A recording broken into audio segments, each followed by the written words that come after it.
एक रात गांव में अचानक शोर मच गया। चूहे आ गए, चूहे आ गए। अगली सुबह गांव वाले जागे तो देखा आटे की बोरी में सुरंगे, कपड़ों में सुराख और दूध के बर्तन में चूहे तैराकी कर रहे हैं। चूहे सारा दिन घूमते फिरते, खाते पीते और खूब शोर मचाते रहते। गांव वाले तंग आ गए। परेशानी बढ़ गई तो गांव के चाचा फैयाज ने ऐलान किया, मैं इन सबको भगा दूंगा। उन्होंने एक बिल्ली खरीदी और उसका नाम रखा शेरनी। पहली रात शेरनी गश्त पर निकली तो चूहों ने नारा लगाया, शेरनी आई भाई पार्टी टाइम। अगली सुबह मंजर देखने लायक था।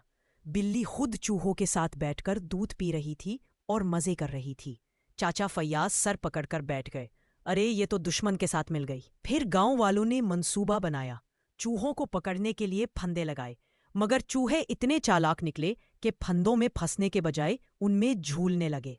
आखिरकार गांव की दादी अम्मा ने तरकीब निकाली। उन्होंने मस्जिद के लाउड स्पीकर से ऐलान करवाया, कल से बिल्ली की शादी है, सब चूहे मद्दू हैं। पूरा चूहा खानदान बारात लेकर पहुंचा। मौका देखकर गांव वालों ने सारा खाने पीने का सामान, दूध, आटा और चावल सब छुपा दिया। चूहे भूखे प्यासे अगले ही दिन गांव छोड़कर भाग गए। तब से गांव में सुकून है।